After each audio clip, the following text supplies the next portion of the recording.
Morning.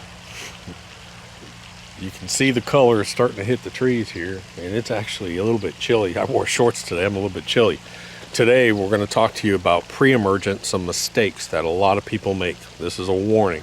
And I'm going to walk you through the pre-emergent, how it works, when to apply it, and why a lot of pre-emergent treatments fail. The other thing I'm going to talk to you about is I'm going to warn you about winterizers, especially with high potassium levels. We'll talk a little bit about that. I'll talk a little bit about why my grass is green and everyone else's grass is brown in our neighborhoods. So hold on one sec.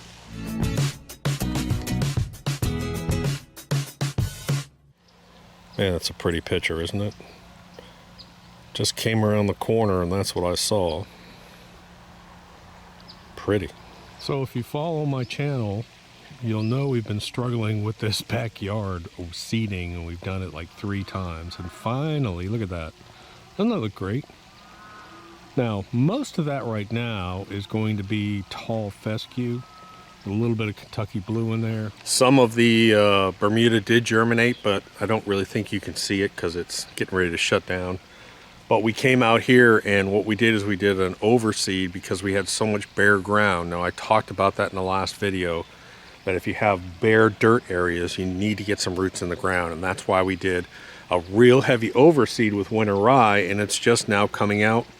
What I've been doing, just so you know on this, I've been coming out here with my Ego electric mower, and I've been dangerously leaving the back open and walking off to the side, and I've been cutting the grass along with the wheat straw, and it sort of blows it up in the air and it resettles everything to keep that clumping wheat straw from settling down and killing off some of the areas. So yesterday I came out here and cut this again, same thing, and I get covered with grass, but man, it just looks phenomenal. And at this point I'm having to hand water this because of the drought, because the only thing I have to water this right now is our shallow well, and it's getting low. So I'm sparingly almost every morning coming out and just hand watering this whole section, trying to just keep it alive. We'll talk about that in a minute. Okay, so in the description below, I'm going to put one link, and on that link will take you over to our website, and there'll be a web page. And on that page, I'm going to link to all the products that I'm talking about. Even the spreader that I use is on there, the real mowers that I like. But we'll talk about the pre-emergents that I use, a granular and a spray. We'll talk a little bit about Humichar versus Dirt Booster today. Why we're making the switch over to Humichar and stop applying Dirt Booster. But the lawn guides are there too. So there's lawn guides, the link to the lawn guides, and each grass has its own website. It's free, just use it. You don't have to sign up, there's no app, no anything. We don't send you emails. But there's a BermudaLawnGuide.com. If you just go to freelawncareguide.com, the links to those other sites are up there. Bermuda, zoysia, and cool season grasses. So use them. So let's jump right into the pre-emergent mistakes. Number one is, before we begin this process, you have to understand the myth that a lot of people talk about with pre-emergents. Pre-emergents do not stop seeds from germinating. You got that? Let me say that again. Pre-emergents do not stop seeds from germinating. That's a myth. What pre-emergents do is they stop cell replication. So you actually want your seed to germinate, because what will happen is that seed will germinate, the roots will not grow, and that little seedling will die. That's how this works. So some people, when you talk about this, believe it or not, you actually want your pre-emergent fairly strong when your weeds are germinating. So there's a timing issue there. And I think number one, probably the number one mistake that people make is timing. They come out too early with their pre-emergent. You want to put down your pre-emergent and have it nice and heavy right about the time, especially for your warm season guys, where your lawn is starting to go dormant. So when your lawn starts to get weak, that's when your seeds can actually come out and your seeds can actually sprout. Excuse the cows in the background if you can hear them. They're over there. Number two, I do a double treatment. So what I do is right about this time, when I start to see temperatures lows in the 30s, which is going to happen later this week, we're going to have a low of 36. When I start to see that cool weather move in and I start to see my lawn sort of get dull looking, that's about the time that I want to put down my first pre-emergent. So I will put down the granular pre-emergent, which I have sitting in my garage. And when Ryan gets back today. Tomorrow, I think on Monday, he's going to put it down and I'll shoot a video for you. We're going to put down my granular pre-emergent. In about 4 weeks or so, 4 to 6 weeks, when my lawn really goes dormant, right about the time that the poana wants to come out, that's when I'm going to come out with a spray. And I like to come out with a spray and do a light coat of a spray just to sort of double treat that. Remember, you're not going to get 100% of the areas. But doing this double treatment, I've done it for years. I've done it nonstop for years. It has no ill effects on your lawn, but I have 0 weeds. And I do this in the spring and I have 0 weeds all year round. 0, none. Another mistake people make. A lot of people will apply their pre-emergent. They come out after heavy rains and they put down pre-emergent and then they get another rain. Well, if you have clay soils, there are silicates inside of there, and what the silicates, they almost act like a platelet. So when the soil gets wet, those things sort of lock up. And then you have more rain and the water can't infiltrate. It's infiltration rates. Clay soils have very low infiltration rates. And so it locks up. So a lot of that pre-emergent will run off. So another rule is you want to make sure that you've had at least 2 to 3 days of sunshine and drying weather and apply pre-emergence to dry soil. The next mistake people make is they don't water that in. And I really think watering it in, because you have dry soil, what's going to happen? The first thing that's going to happen, what's going to go into the soil first? That water is going to carry the pre-emergent into that upper level. And so instead of waiting for a huge thunderstorm to come by, go ahead and water it in. Those, I think, are the key components for mistakes on pre-emergent. Also, applying it too lightly. A lot of people don't get all the areas and they don't put out enough. You need to read the label and apply the right amount. So another warning I'm going to give you, let's talk real quickly about winterizers. I'm not a fan of winterizers, folks. Here's the deal. You get a soil test, and on that page I'm going to link, there's a soil test, and I really like this soil test. And the reason why I like it is they use a special high-tech absorption method, and it just doesn't tell you what chemicals or what nutrients are in your soil. It tells you what nutrients that are available to your plant are available, number one. But number two, the soil test you get back is so easy to read. It's a real clear, easy to read soil test. So I'll link to that soil test.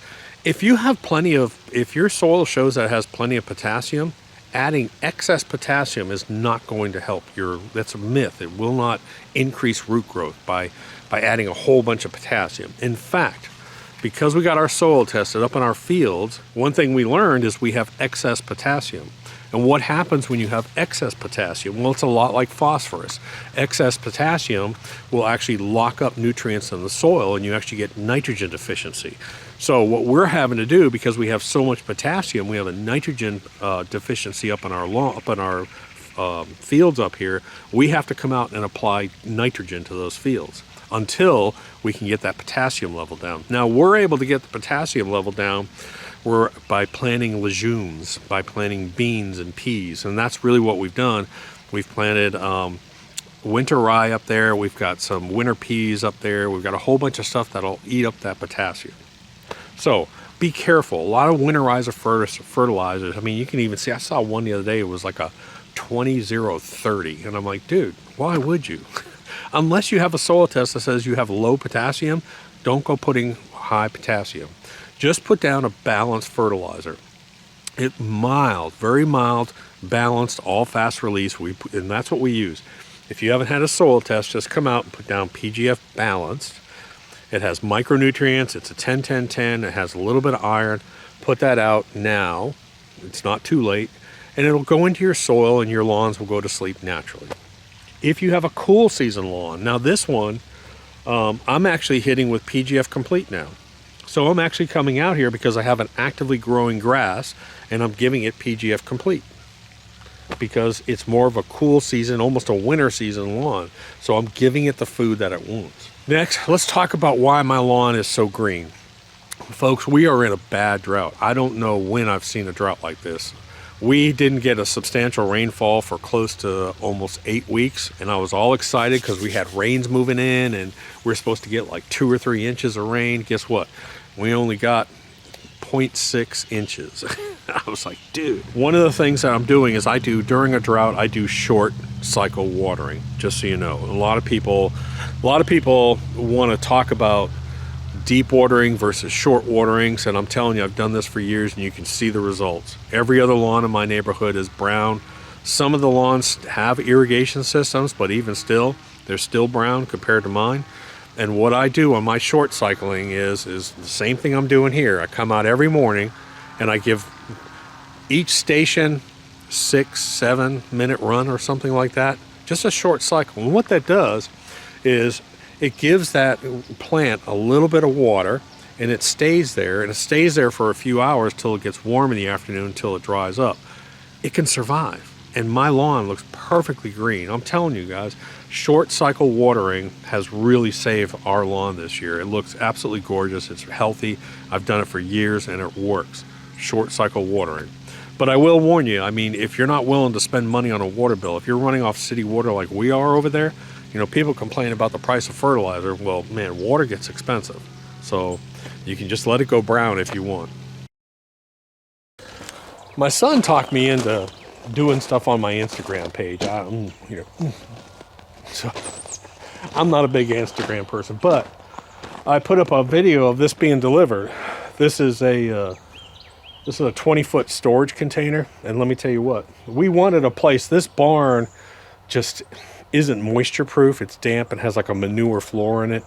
So I wanted a place to store other equipment that was wind and rain tight, and from a fairly local company. But let's see. I think I just left it open because there's no rain coming out to worry about it.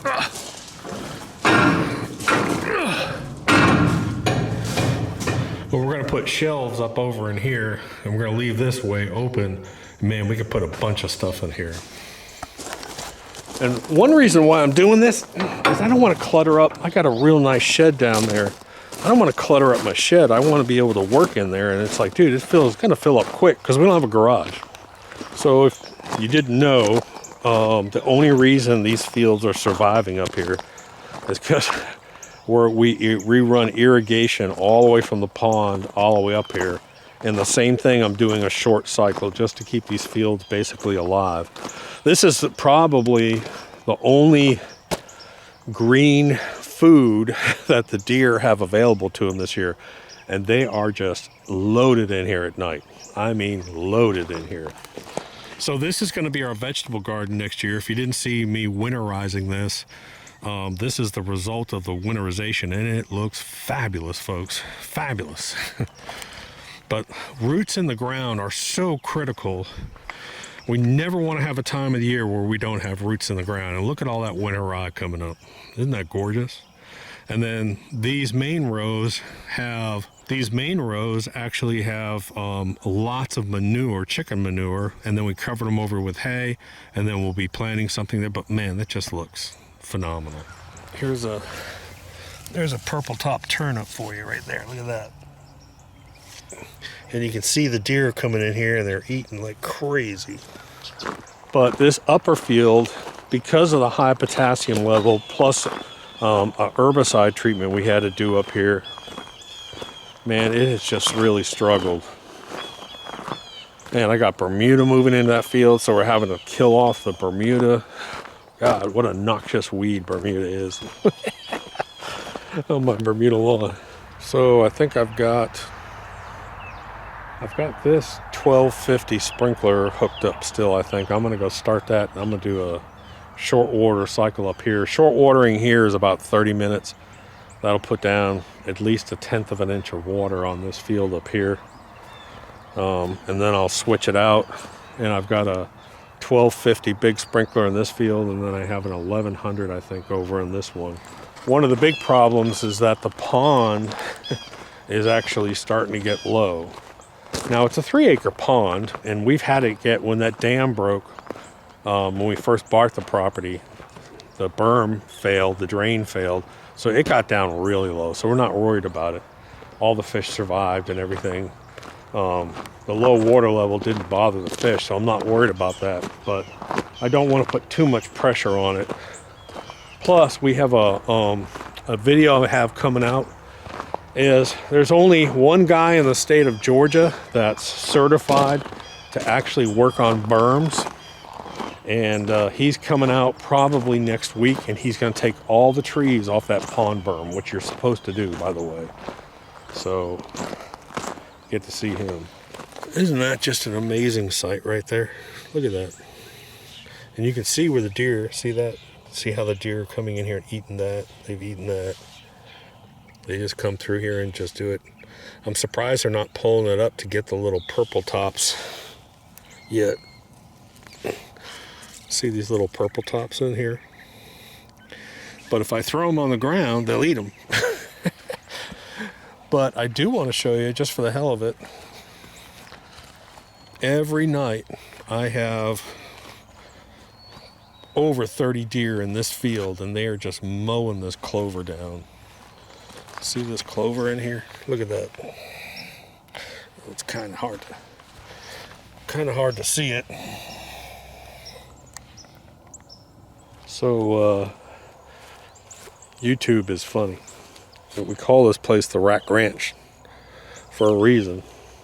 And that's because we have so many bucks. There's such thick woods all back in there. The bucks just hang out in there. We've counted, gosh, it's got to be over 50 bucks that are sort of resident bucks right now on this property. Someone said, oh, you feed all these deer and then you kill them. I'm like, okay, dude, then we'll switch over to cows. How's that? Does that make you feel better? After all the work we've done up here, the thousands of dollars we've spent on these fields, we will probably take one deer off this property this year. That's it. One deer. There's a rumor has it that there's a monster buck that is across the street, but when the rut comes in, he will start to patrol our area too. And that's probably the only buck, that's probably the only deer I'll take this year if I see him. I might, if I see another one that's big, but the problem is that a lot of people say, I don't trophy hunt, I meat hunt. Well, that's fine, but my wife doesn't eat venison.